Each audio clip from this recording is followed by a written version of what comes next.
গাজওয়াতুল হিন্দের জন্য প্রস্তুত আছি তো ইনশাআল্লাহ? কারা কারা প্রস্তুত আছি গাজওয়াতুল হিন্দের জন্য? আল্লাহ রাব্বুল আলামিনকে আদেন আল্লাহু আকবার। আল্লাহ তুমি আমাদেরকে গাজওয়াতুল হিন্দের জন্য কবুল আর মঞ্জুর করো।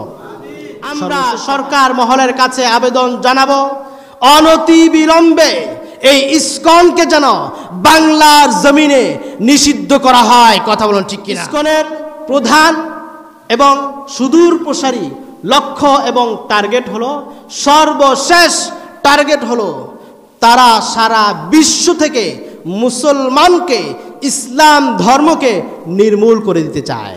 এরা বাংলাদেশে সাম্প্রদায়িক দাঙ্গা বাঁধিয়ে হিন্দু মুসলমানদের মধ্যে সংখ্যাগরিষ্ঠ এবং সংখ্যালঘুদের মাঝে একটা দাঙ্গা, হাঙ্গামা, অরাজকতার একটা পরিবেশ সৃষ্টি করে এই দেশটাকে ভারতের হাতে তুলে দিতে চায়। কথা বলুন ঠিক কিনা?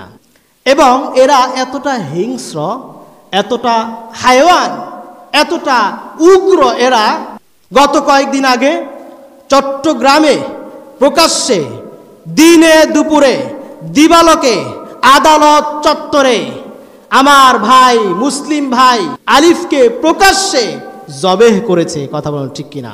অতএব আমরা সরকার মহলের কাছে আবেদন জানাবো, অনতি বিলম্বে এই ইসকনকে যেন বাংলার জমিনে নিষিদ্ধ করা হয়। কথা বলুন ঠিক কিনা? আমাদের ধৈর্যের পরীক্ষা নিতে আসবেন না। আমরা ধৈর্য ধারণ করেছি। আইনের প্রতি, আদালতের প্রতি আমরা শ্রদ্ধা দেখিয়ে আমরা ধৈর্য ধারণ করেছি।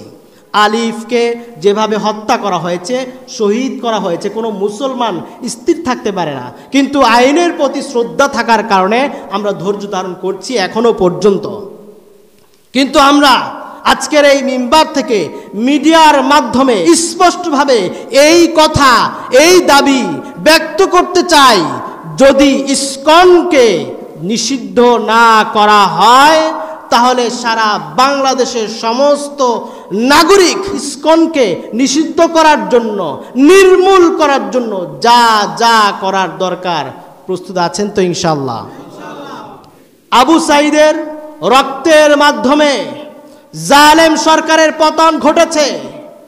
যদি কাল বিলম্ব করা হয়, ইসকনকে নিষিদ্ধ না করা হয়, তাহলে এই আলিফের রক্তের বিনিময়ে ইসকনের কবর বাংলাদেশে রচিত হবে। কথা বলুন ঠিক কিনা?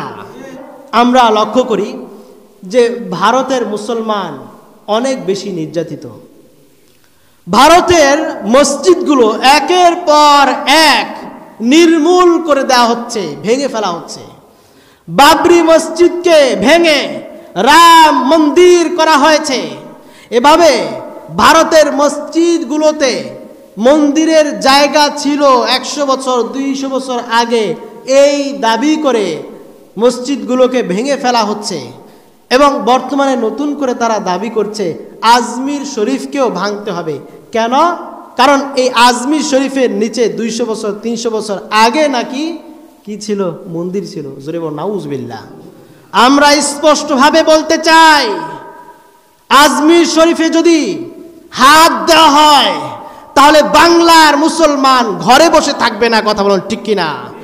কারণ আজমির শরীফ যেমন তেমন কোনো স্থাপনা নয়।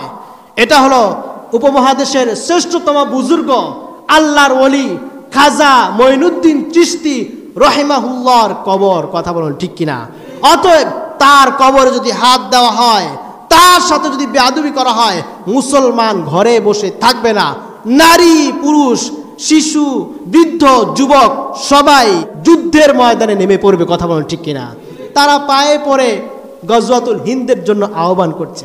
আমরা চাই না গায়ে পড়ে, পায়ে পড়ে যুদ্ধ করতে, কিন্তু আমাদেরকে যদি যুদ্ধের ময়দানে নামানো হয়, আমরা কেউই কিন্তু ঘরে বসে থাকবো না।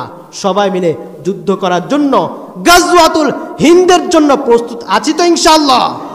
কারা কারা প্রস্তুত আছি গাজওয়াতুল হিন্দের জন্য? আল্লাহ রাব্বুল আলামিনকে আদেন আল্লাহু আকবার। আল্লাহ তুমি আমাদেরকে গাজওয়াতুল হিন্দের জন্য কবুল আর মঞ্জুর করো। সর্বশেষ কথা, আতঙ্কের কোনো কারণ নাই।